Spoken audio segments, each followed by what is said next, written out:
as you might think, given those advantages. Though some elements, as we'll see, have been taken up more than others. And so what I tried to do here was reevaluate the economic returns calculated in an evaluation of field trials that involved some 400 plots in 8 districts in Nepal, India, and Bangladesh in 2016 and 2017. And the starting point is the work that Mahesh did with others that compared yield, input use, cost, and returns. And in that study, it was quite appropriate to use the market prices for all inputs and the levels of outputs observed in the field trials. It's a way to have a comparison basis that's empirical and is putting things on an equal footing. The question that we ask here is, why is the diffusion of CASI generally slow, given that Gathela and most other evaluations of field trials suggest a farm net benefit? And maybe part of understanding that is putting a lens on how might farm households view and value benefits and costs of CASI differently than researchers would appropriately do that when they evaluated a CASI trial. And could the potential differences in household views of benefits and costs explain slow and differential adoption rates? So those are the questions that that I pose and have a go at here. So what I do essentially is I reevaluate the economic returns calculated for those trials. The starting point is the same assumptions they had. They compared yields, input use, cost returns of conventional and 3 variants of CASI that involved partial CASI, where the conventional practice was used in wet season, but in the dry season, a CASI approach was used, and a variant of CASI with directly sown seeds in the rice season and with mechanically transplanted. And like I said, that study used market prices. What I do here is consider alternative assumptions in cost and return simulation.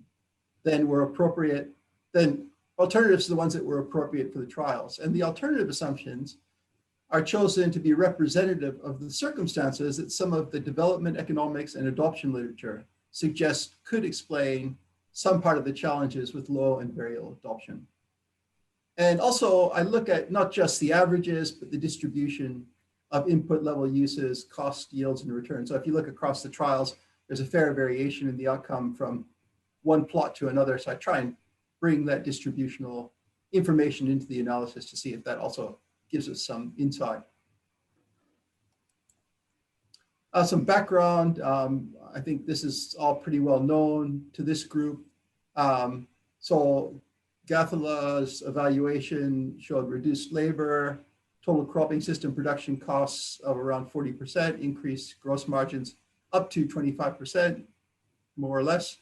And some of that information is summarized here. So you can see, that compared to conventional tillage, CT at the top of that table, the production costs are lower for partial CASI and even lower for full CASI, and the returns are higher for partial CASI and even higher for full CASI.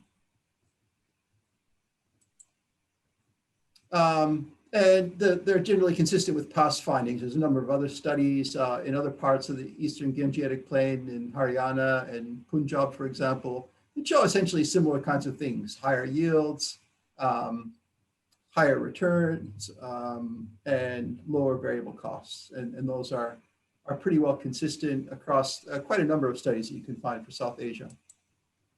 And yet, there's slow and variable diffusion. So here's a study. It's a little bit dated, but what you can see here is that, and as I understand it, this remains the case today, that in the Northwest, in Punjab and Haryana, you see some reasonable uptake. And yet in places like Bihar and West Bengal, much, much less, zero till. And RT, which is, I've forgotten, partial, I think it's a partial CASI uptake. Here's another recent uptake and adoption study by De Souza and Mishra, 2018. And this is across the Eastern Gangetic Plain. And what you're seeing is a reasonable adoption, but also a reasonable amount of abandonment of direct seeded rice, a lower rate of zero tillage in general. And if you look down at the very bottom one, double no-till, this would be the full Cassie, a very, very low rate of uptake, although no abandonment. And these are some figures that Brendan provided me from the study areas. And what you can see here is that if we start to break it down as Cassie and parts of Cassie, what you can see is that the surface seeding approaches that are part of the partial Cassie have seen some considerable diffusion, but the zero till in particular has seen very, very little diffusion. And another view of the same thing, if you look at those dashed lines, those are all surface seeding for different crops. And you can see that rice transplanter for puddled rice is also something that's seen some uptake. But generally, I mean, considering the scale of the region, these aren't huge rates of uptake. They're really quite small. The study area, I think you're all familiar with. So we're looking at several districts in Bihar, in Bangladesh, and in Nepal that are all adjacent to each other in the Eastern Gangetic Plain. And here's the detail of the sites that I think many of you are much more familiar with than I am. You can see that there's some differences in the enabling conditions, the dominant cropping regimes, and some of the factors that may dictate viability or success of Cassie. There were 3 practices that were considered in this, as I've suggested previously. So the partial Cassie is about the conventional practice in wet season, but with mechanically sown dry season crops and dry season weed control by herbicide. And then there's the 2 full Cassies, but one with directly sown and one with transplanted crops. So the method again is, what I've done here is I've applied alternative assumptions and cost and return simulations to those that were appropriate for the trials. The alternative assumptions were drawn to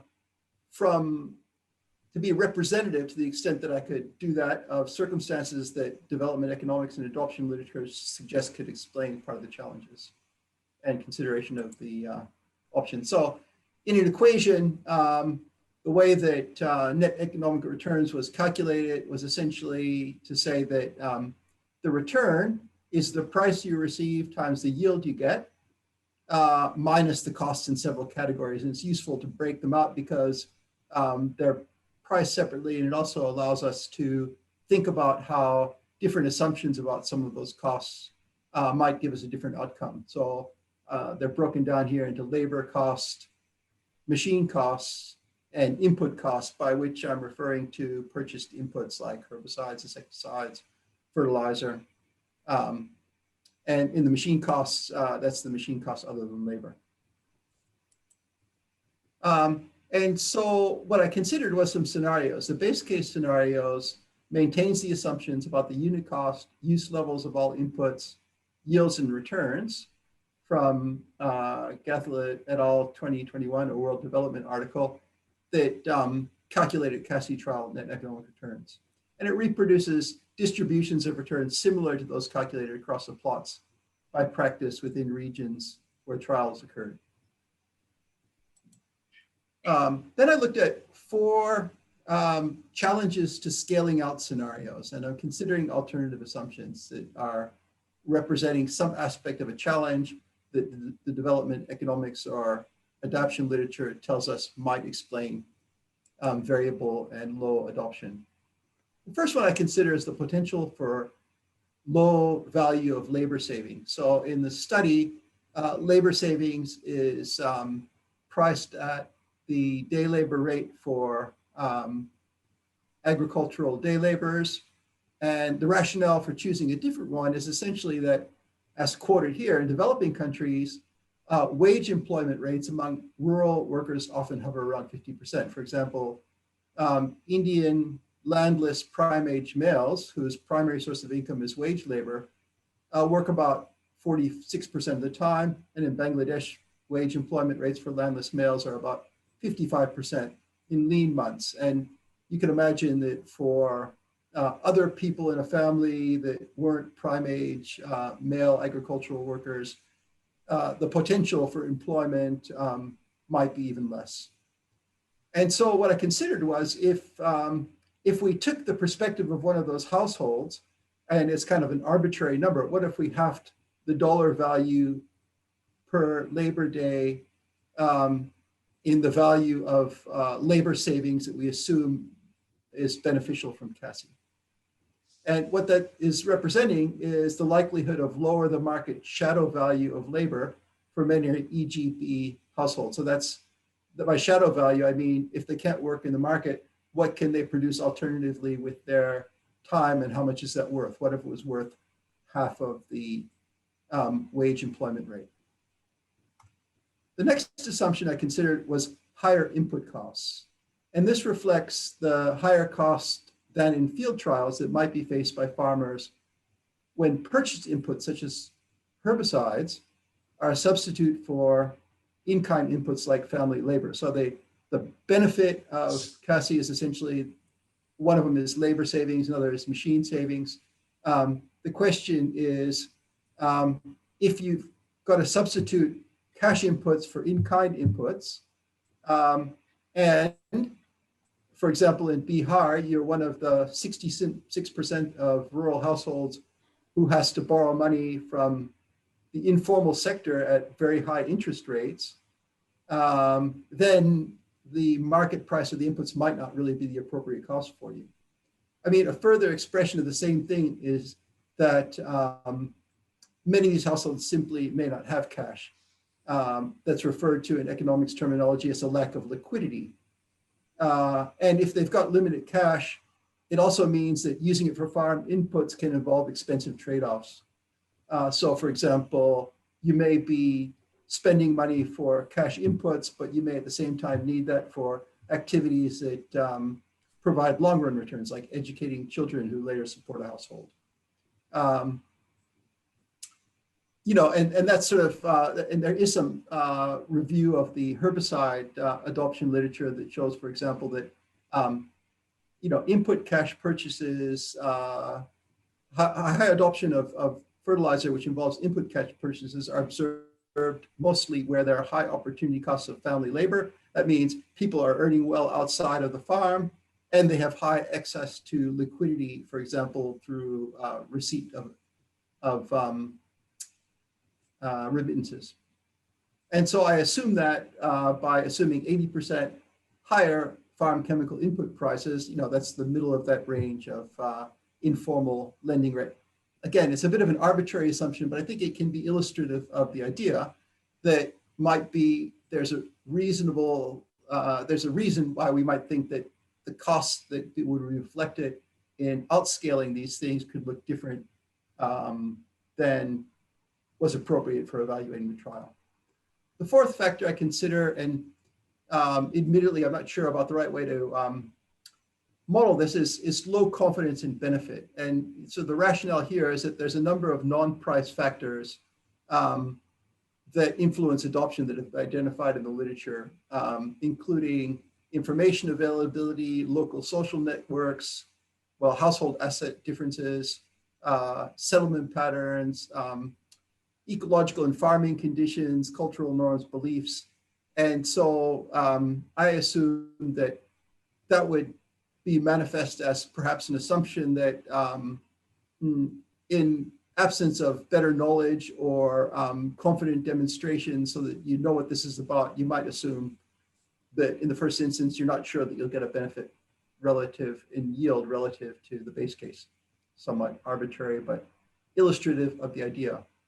And then I tried multiple challenges where I took essentially the assumptions from scenario 2 through 4, that there'd be no yield benefit, higher purchase input prices, and lower value of labor savings. And basically redid the net return analysis with these alternative assumptions. And just to show you what the results look like, here is looking at Kuch Bihar and looking at wheat in a wheat rice system and comparing the baseline assumptions with the low labor savings assumptions. And so what you can see is that the red bell curve there represents the distribution of returns that are estimated for the conventional practice. The green represents the partial CASI process, or the purple does. And then the other two, the purple and yellow, represent the full CASI variance. And so what you can see is when we move from the top graph with the baseline to the bottom graph, where we assume that labor savings aren't valued as highly, what it does essentially is shifts the perceived benefit of the conventional practice to be somewhat more favorable, so that it's not lying as distinctly far away into the left of the CASI processes. And we can even see that for the bottom end of the distribution, it turned out to be somewhat better than the partial CASI practice, though not on average. And this is looking at a similar view for the second result, that there might be high input costs. And what you can see there is that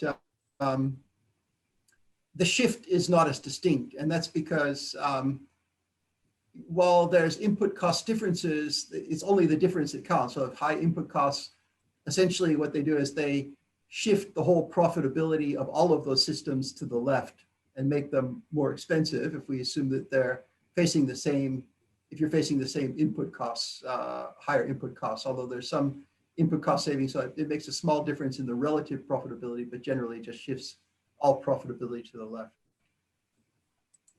Now, this one is where I put together all of the assumptions with a multiple challenges scenario. And because of the nature of the simulation model, which can compound the nature of all of those possible risks or windfalls, what we can see is that what that does is it flattens out the distributions and makes them wider for the CASI options. But also what you can see is that there's not really a distinct advantage in terms of the mean outcome to CASI in that case. The means are quite close, and sometimes better and sometimes worse, if we consider that all of those assumptions could occur. So I've done a similar kind of thing for across all of the regions, all of the CASI trials and all of the scenarios. And this just shows the means for all of those by district. The one that has some problems that I'll have to work through later, because I think there's one data anomaly that may have been a transcription error or an error of the data, is the Malda one. So we won't look at that. But generally, what you can see here is that if we look, for example, at Kuch Bihar, what you can see is that from the baseline scenario, the first blue line on the left for CASI 1 or CASI 2, moving to the low value of labor savings, if we assume that benefit is reduced significantly, and in some cases, for example, in Pornea, it actually turns the relative advantage the other way. And in other cases, it brings the relative advantage down quite a bit. We can see a similar thing for scenario 4. If we assume that you don't think there's really going to be a yield benefit, also considerably reduces the benefit in some cases, to a lesser extent for the high purchase price of input. Although it would be interesting to examine more carefully what might be considered purchased inputs versus in-kind and things that you would provide yourself. So in particular, I wasn't so sure about exactly how to treat machinery in the case where the CASI kind of planting machinery would definitely be a higher service that would require cash, but some of the other tillage systems might not be. And so, you know, that's where I've gotten to date. And there's a few other, so I can look at that for other crops, etc. But I mean, what I'm getting for this is that whilst the approach taken to explain low and variable CASI practice uptake provides some insight, it's a little bit limited because field experiment data don't reveal much about the factors that actually limit uptake that are typically diverse among householders, regions, and practices. So the factors that I just talked about will vary considerably among households, you know, whether or not they're cash liquid, whether or not they have access to formal, informal credit, whether or not they've received information and have a good understanding of potential benefits of CASI. But it still points generally at several reasons that advantages of CASI outscaling may be less than in field trials. And they're just the ones that I talked about: low opportunity cost of family labor, worth less than market wage rates, high costs associated with purchase as opposed to in-kind inputs. And both of those favor conventional practice. So that might be part of the puzzle.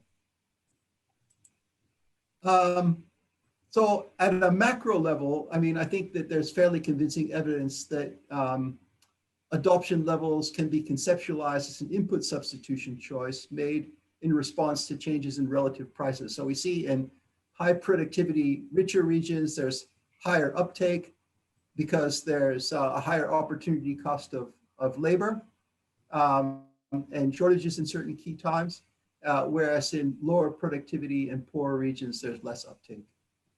A challenge, some of the challenging implications are that adoption is most likely by asset and human capital rich farm households, and that the coincidence of enabling versus inhibiting conditions is likely to have a distinct geography. So we do see that, for example, in herbicide adoption, there are much higher rates near urban centers and less uptake further away. And that has to do with a number of things like the opportunity cost of wages, wage opportunities, and probably also informational and provision opportunities. On the positive note, there's some hope for extension and demonstration, you know, in that work that has looked at adoption has shown that there's particularly high marginal effects on adoption of social networks, and especially when you can see and hear about CASI from neighbors,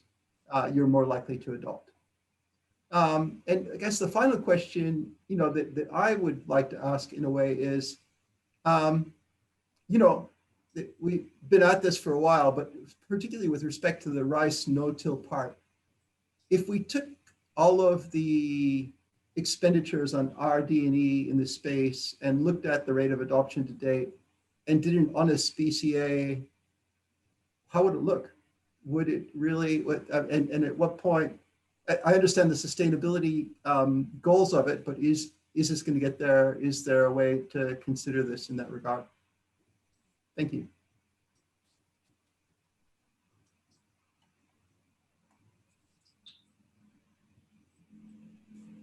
Thank you. Time for questions.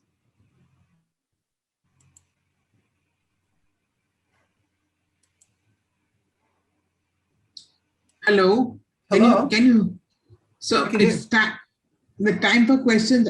Ideally, if you can write on the chat box your questions, then we can begin the question answer session.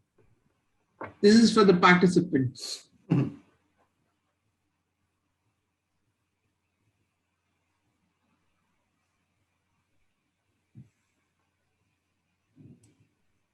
I've got a question, Jeff. Okay. I'm wondering what the modeling alone kind of can tell us without additional qualitative data, or how valuable do you think additional qualitative data can be in helping you to answer some of these questions.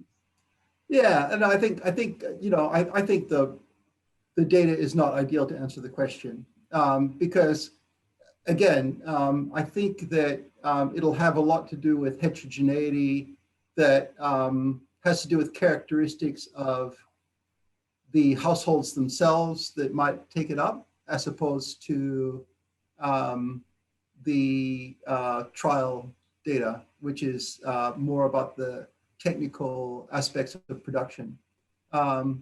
And so if it were, if you could do a simulation that was combined with an understanding of the characteristics of the population in terms of the kinds of assets they have, the opportunity cost of their time and alternative employment, how those things are diverse geographically, and in comparison of people who had better information opportunities and knew more about CASI, then we might see more. So I think that, you know, it's an attempt to use imperfect data that's not completely suited to the task, and it leaves us with a kind of a qualitative sense, but not a very satisfying answer. Okay. Richard Bell has a question on labor availability. So Yeah. Richard, yeah. Sure, yeah, thanks, Kuhu.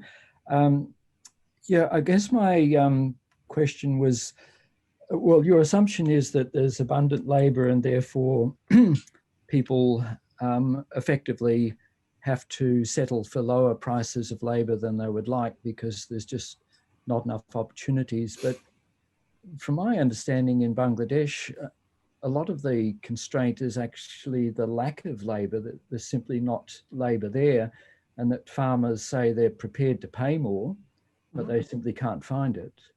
Mm-hmm.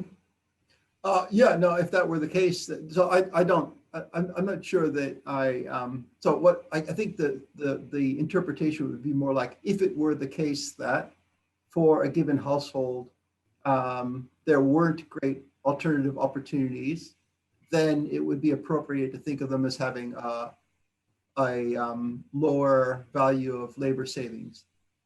To the extent that it's not the case, so for households that have good opportunity for off-farm employment that earns well, then I don't think it'd be a very good explanation for what's going on here.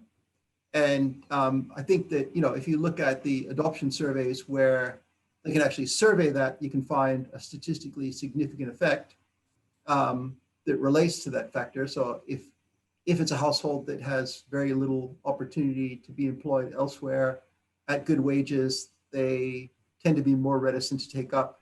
If they have a lot of liquidity from remittances and they're earning high wages elsewhere, then they're more likely to take it up. So that would certainly fall that way.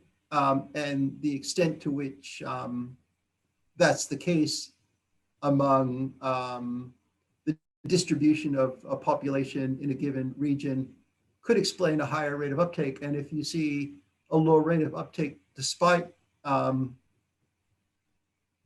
high wage opportunities and a real need for labor savings, then you'd have to think that there's something else here that's explaining low and variable uptake. Okay. Brendan has a question. No, I think it's probably already been answered there, but our preliminary research is showing that labour scarcity is a driver rather than a constraint to adoption. So it might be worth us having a chat after around how that plays in. Probably from Services' perspective, what would be good, Jeff, is to have these lists of potential learnings that have come from this analysis, because we are partly able to implement our impact survey for Services and some of the data we have, and Akriti is on the call at the moment who's going to lead some of that research. We can try and tie that in to see if we can cross-check and triangulate some of the findings that have come out of this. Yeah, thank you. I think that if we, so some demographic information about the regions that can shed more light on what the actual circumstances are can strengthen this. Okay, from the social science side, Roy Murray Pryor has a few issues he wants to raise. Thanks, Roy. Yes, Jeff, and thanks, Kuhu. I'll take up Tamara's point about the qualitative stuff. In fact, I've just sent some stuff off. I've been in the last week analysing some of our data from our associated project from Bihar. And I would agree with Brendan that labour is not an issue. Nobody sees that as a problem. I think, in fact, most people see that as a major benefit of CASI technologies. When it comes, a key issue, as anybody knows, that when it comes to what yields and what happens, if you're doing demonstrations that we know from SRIFC, they were monitored to a degree by scientists. So while it's not research yields and results, it's better than what farmers might get when they get half the picture or don't do it properly. So you have that issue, and there's lots of evidence when farmers had weed control problems. And weed control, as I know from Australia and anywhere, in this sort of technology, weed control is the issue. Unless you get weed control, proper weed control, you're stuffed. The other issue is machinery, lack of machinery, poor operation of machinery, poor maintenance of machinery, conflict over the use of machinery, access of machinery to small fields. If people have already planted, you can't get the machinery into a small field. A service provider doesn't want to come along because it's a small field and he's got to get access, and there's all these other issues. So that's another issue. Social networks are very important. There's lots of evidence to show that people learn from people who have been successful. Unfortunately, they also learn from people who haven't been successful. So success breeds success, lack of success breeds people being really worried about it. Distribution, as we know, is important also, because people are really worried. One of the things that comes out a lot of the time is that people are worried. They're small, they have very small operations, and this is so important to them, they can't take the risk. So if they're very small farmers, they don't want to take the risk because of the consequences for it. Also, of course, it varies depending on whether they own the land or they're just renting the land. So that's an issue as well. And there was one other one. I think also, I said distribution is important. I think I've covered that. Weed control, small size, lack of machinery. Yep, that's about it. Yeah, I just wanted to add to what Roy said. My understanding is that poor farmers are very vulnerable. So they know the conventional farming for hundreds of years and need the trust building. So that's why learning from people, their friends, their networks they trust is the way to go. Sorry. Brendan has a clarification on in-kind inputs related to project trials. All right, I don't mean to dominate the conversation either. No, Jeff, just a clarification when you're talking about in-kind versus costed inputs. They were factored into that calculation, so maybe I just misheard. What did you mean by the in-kind or project relationship there? Well, what I mean is that in a farming context, I mean, this is my understanding, but I don't know. Would it not be that in a conventional practice, if you did, for example, hand weeding, that might be primarily provided by family labor, as opposed to having to buy a herbicide, which would be something that you'd have to purchase with cash.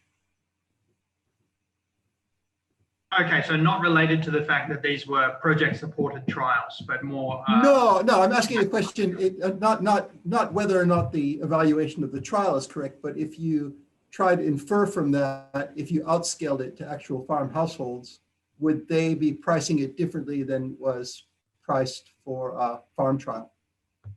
Understood. That just leads to another comment that I just dropped around the normalization of herbicides.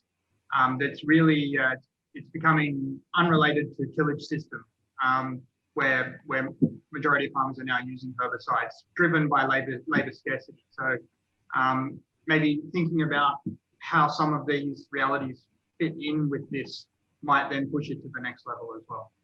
Mm. Yeah, I mean, I think the thing that really is coming out for me from this discussion is that, from what I can hear, but is that some of the circumstances are changing, and possibly the trade-off between labor and use of some inputs is becoming not as much of a challenge. Although, if we think of it distributionally, you'd think that it sounds to me like it's a technology that might favor better endowed farmers with more human capital and other assets, which is, you wonder if that's the best strategy to support in the sense of supporting the most vulnerable. Okay, Tamara has a related question to this about machinery availability. Is it incorporated here? Tamara, would you like to ask your question? Sure, it was just a point that I guess machinery availability is not, I guess, able to be incorporated necessarily, and it's always raised as an issue by farmers. And if you look even at the adoption curve that comes from SRFSI, that surface seeding has been rapidly adopted compared to the machinery dependent practices. So machinery availability and the other issues that go with it, as Roy outlined, is also something to consider. Yeah, that's right. So I mean, what you're talking about is some of the challenges with the machines, getting access to them, getting into the places where they need to be, maintaining them properly. One thing that I did do, interestingly, but I didn't report here, is I also did some regressions, and I looked at the contribution to net return from a dollar spent on each type of input, and whether or not that's positive or negative can be an indication of. So, for example, if you need more inputs and there's a negative sign, that might just say that if there's more of a weed problem, then you use more herbicide. So that leads to lower net returns. Interestingly, in some of the practices, there was quite a very high return to, even within the practice, a higher use of machinery. For each dollar additionally spent on it had quite a high return, like multiples of the dollar. In some crops, in particular in lentils. And I'm not sure what to make of that, but it did sort of stick in the back of my mind as being something that might be saying something. Okay, I think Lynn has a good idea. Why don't you go back to the final simulation slide and explain in greater detail what that is saying. Okay. And then there's an issue about the herbicides, which is now normalized, like I think Richard and Brendan both think that. So we can answer that, take that question. Yeah. Okay. You mean this one, Lynn? Go back one more, Jeff. That one? Yep. Yeah. So okay. So what that's saying is, okay, if we look at the left, the red. Put onto full presentation, please, Jeff. Okay, full presentation mode. Yep. So if we look at, looking at the top, we're looking at the baseline. This is essentially the outcome from the GAFLA evaluation. I think, Jeff, it's important to emphasize what we're looking at here is a distribution of outcomes. That's right. So we're looking at a distribution of outcomes. So the farmer that did worst made nearly zero, and 95% of the farmers made more than 167, and the 5% of best farmers got over 950. Yeah, so And- to re-emphasize, this is simulated from the data that was available. It's simulated that, the variability within production that can occur, variability within profitability. So it's looking at it as distributions that relate to that activity. So the mean return was $558. That's on average from all of the conventional plots in Coach Bihar that were wheat and wheat rice. The return was $558. And you can see some farmers made near zero, and the best, most fortunate farmers made over $1,000. Now, if we look at the green line, I think the purple line, partial CASI, you can see that the worst returns were even a little bit worse than the conventional practice, but the best returns were considerably better. And on average, the return was $631. And for the full CASI, you get a similar thing where the mean return was again a couple $100 higher, and the highest returns were considerably higher, maybe 50% more than the conventional practice, and even the worst returns were in the order of $100 plus higher than the conventional return. So that's okay. So Jeff, I'm just looking at the questions popping up in the chat. Mm-hmm. So the red is conventional tillage. Yes. And so we're in the top graph, we're talking about the base scenario, as in where you haven't invoked any of your assumptions about labour being worth less, right, etc. Correct? Yeah, this is basically the distribution of returns across all of the plots in Coach Bihar that were in wheat in the right rice wheat rotation. Yeah, using the different cultivation technologies. Using the different cultivation technologies. So right, the red is the conventional, the purple is CASI DSR, the yellow is CASI mechanically transplanted, and the green is partial CASI.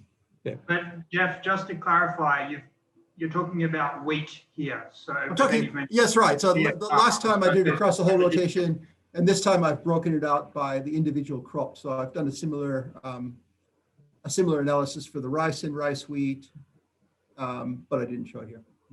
So when we're talking about wheat here, we're talking in Coach Bihar wheat, we've only got one technology for wheat, which is the zero-till multi-crop planter.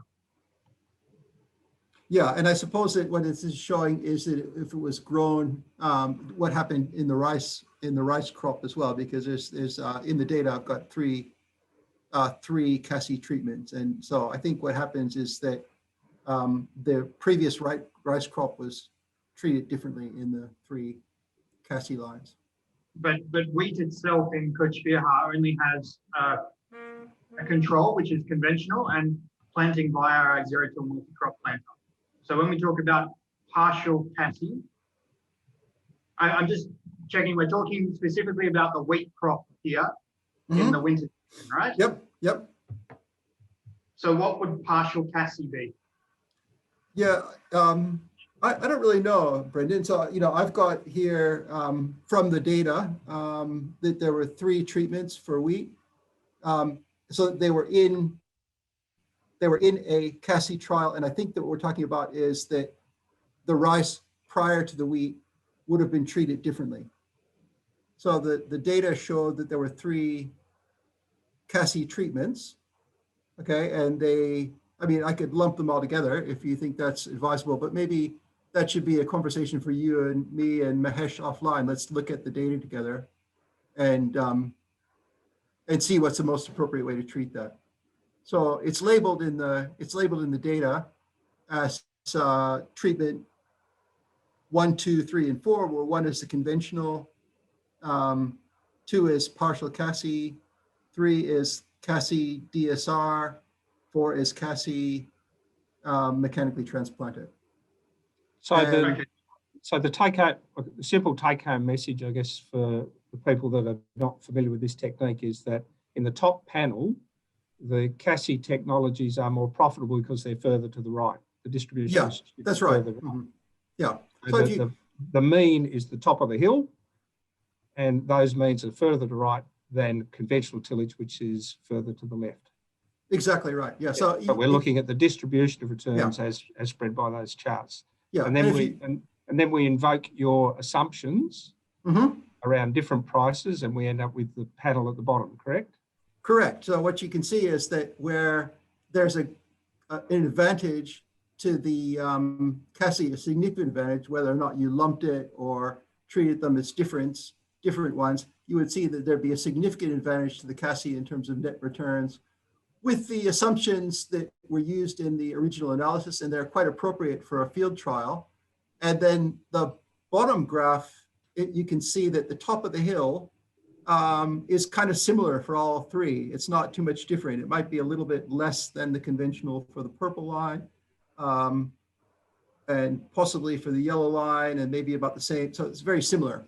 And so what that says is that now if we went out to the field, and in the field there were some different assumptions about, you didn't realize the same benefit in yield. You faced some higher input costs, and you didn't value the labor savings the same way, then the advantages essentially would disappear, and it would be pretty much a toss-up. Yeah, and I think isn't the important thing with the bottom graph is that we now have fatter tails as well. So that's right. So you can end up with a very profitable outcome, or you can end up with a terribly unprofitable outcome once you start to go down the adoption road. Whereas if you stick with cultivation, the standard cultivation technique, you end up with smaller tails. I would like Mahesh to comment, because since we are using his the data, Mahesh, on net returns. Mahesh, would you like to comment? Thank you, Kuhu, and then thank you, Jeff, because if you look at this is only done for only Kuchbihar data, right, Jeff? Done for which? These graphs is only for Kuchbihar data, not for other sites. That's right. Yeah. So I've done the same ones for all of them, but I thought that for presentation purposes, I don't want to go through all of it. I've just summarized the mean outcomes in the next graph. But yes, it is for Kuchbihar, and it can be quite different for different districts. Yeah, and then in Kuchbihar, treatment's explanation also will be different. But here I will give couple of comments that we are talking. One thing is that we are talking labor versus herbicide used in CASI versus conventional, and then manual weeding and all. But considering that this herbicide use is more in CASI only to replace the tillage, in conventional we are putting and killing or knocking down existing weed by tillage, by repeated tillage. But in CASI we are knocking down by pre-plant herbicides. But after seeding, there is no difference in weeding in conventional versus CASI, because most of farmers used to do same way, either in CASI or in conventional. Though in conventional, farmers face more weeds rather than that, but farmers generally used to do herbicides same way as in CASI and conventional. So there's a misleading that, what will be happen, it's like manual weeding and other things and all. There is no difference on that. This is kind of more perception and all. And because that more herbicides used only for CASI, for pre-plant, not for post-plant.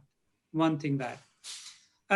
Definitely in CASI, there are more returns, and there are multiple factors for that. Maybe it's not reflecting that much of in this simulation of yield, but there is a still gain of yield of 3 to 5%, definitely.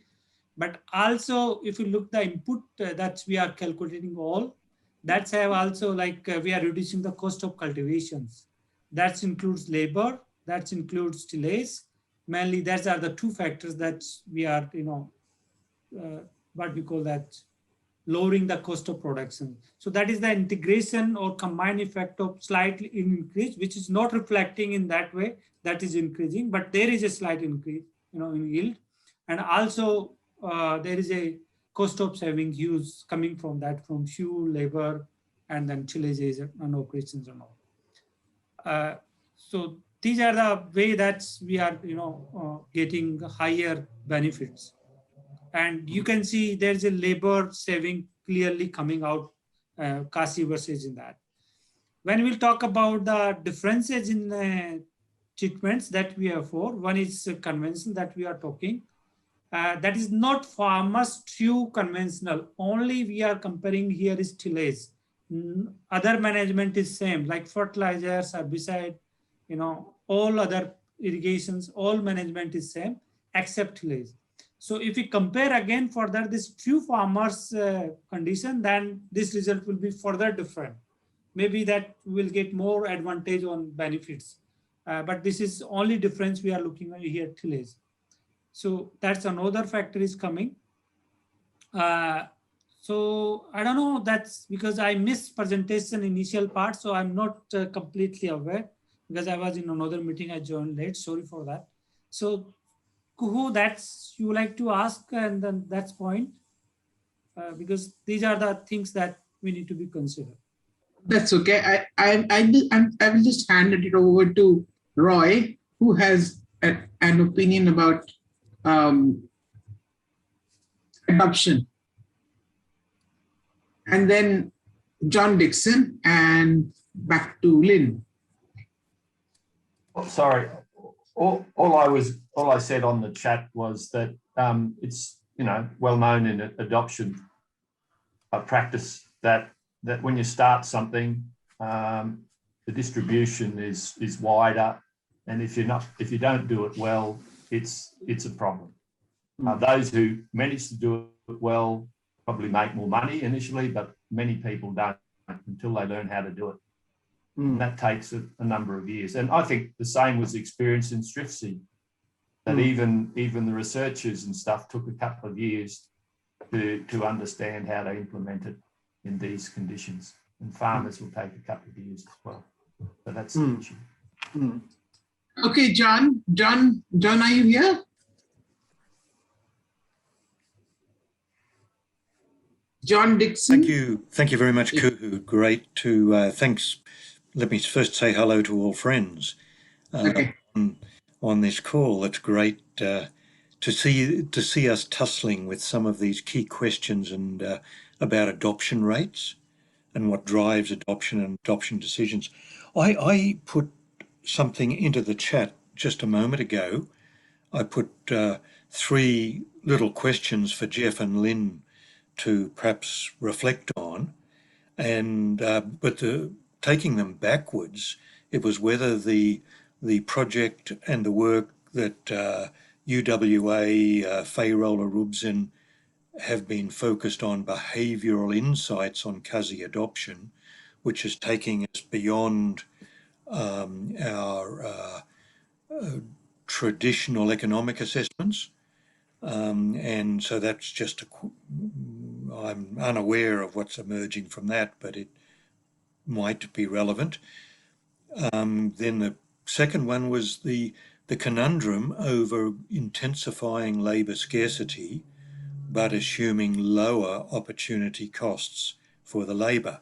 So I'm trying to think through those implications. And the first of all, which comes to my mind, is the value of stability for small farmers, particularly the more those on the margin. And Brendan made the comment about perhaps this being more attractive to the resource poor farmers, and maybe they also have a different opportunity cost of labour and possibly a different perception of risk and attitudes to risk. So I'm sure you've thought through all of those points.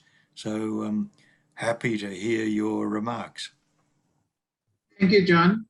Now, Lynn, you had a few comments, and look, then I'll just quickly respond. I mean, I'm trying to shift the discussion a little. So in the sense that we're all kind of jumping on the data.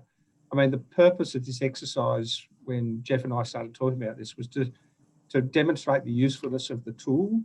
So the idea of this as a tool allows you to kind of explore some of those questions, John. So when you start to see it graphically, you start to realise that the tails of the distribution is what's really mattering here. And so when you're talking to a policymaker, It's about, well, how do you potentially protect the downside risk if adoption is what you're trying to achieve, and we assume that there's a good reason for doing that, but if adoption is what you're trying to achieve, you need to focus on how you cover the downside risk for the farmer, because that's what these diagrams are doing. So, and we're not saying, I don't think Jeff is saying that, these circumstances are applying universally in every part of Bangladesh and every part of Nepal, but it does mean that you will get very different reactions to adoption if, for example, labour is particularly scarce in some locations and particularly abundant in others. And having a sense of that at a regional scale can make quite a difference. And it's just a really useful tool for testing some of those scenarios out that are different to what the very rich data that Brendan and his team has provided for us gives us a foundation for that. But then we should be, in my view, I think we should be working harder to try and interrogate some of those scenarios. At the moment, it seems to me we spend a lot of time chasing our tail, trying to deal with, farmer X is not adopting, what can we do to support them? Whereas I think if we just invested a bit more time looking at the scenarios and seeing how the probabilities play out in real farmland, we could perhaps target some of that effort a bit better. So anyway, that's my 2 bobs worth. Jeff, you got something to say? Okay. Go ahead, Kuhu. Hello, Kuhu. See, Hello, Kuhu. yes. I'm KK from Coach Bihar. Right. Hello, KK. Hi, I'm fine. Good morning to all of you. I have a message might written in the chat box. You might have been missed that one. Okay, only before concluding, that thing is that what John is mentioning is that yes, we are on our part. We are doing some exercise on behavioral aspect regarding the disadoption or low adoption in that SRFSI and CASI technology. Some interesting finding is coming here. What Lane is telling is that the continuation of the trialing or the demonstration has a significant impact on the farmer's mind, whether he is continuing with disadoption or continuing with adoption or disadoption. It has an impact. The policymaker has to think about it. Second thing is that the quality of the trial. It has sometimes the negative effect of disadopting, or it is there. If the trial is not being conducted in a true manner, it has a serious and significant impact on the intended clients. This is thing number. And last one is that the question is that who is bringing the technology to me? That his reliability or his trustworthiness, is an important factor on this question of adoption. And finally, the labor issue is that it is no more the opportunity cost of labor in this zone is 0. What traditionally we assume, because the migration is happening here. In every household, 15 to 20% household will be getting a migrated person, and that's why we cannot tell that the opportunity cost of labor is 0, and 50% reduction of wise. I think it's a faulty assumption. I think that's my summation. Okay, and now I will have to end this session here. The questions are, we will send the questions to the presenter and Lynn, and they can also respond on that. Written responses can be received. So I think it's time to end, and everybody has to do lots of things. So I'll hand over to Tamara to make some points, and then we will finish this webinar. Thank you, Kuhu, and thanks, Jeff and Lynn and everyone for your comments. I think that was really interesting. I think it's great to see data being reanalyzed with fresh eyes and with different techniques so that we can expand the use of that. And it looks like, I guess it's a good place to start and potentially interesting, but might benefit from some more discussion. But if we pull out some of the key kind of scenarios and can use that to develop some new strategies in how we communicate elements of CASI and promote that, I think it could be really useful. And we have no shortage of data, both from SRFSI, recent SRFSI surveys, quantitative and qualitative, and then also if we can align somehow with phase project, I think that could be really valuable. So thank you for that presentation and for the great discussion. And to all our South Asian colleagues, please take care of yourselves and stay safe till we talk to you again.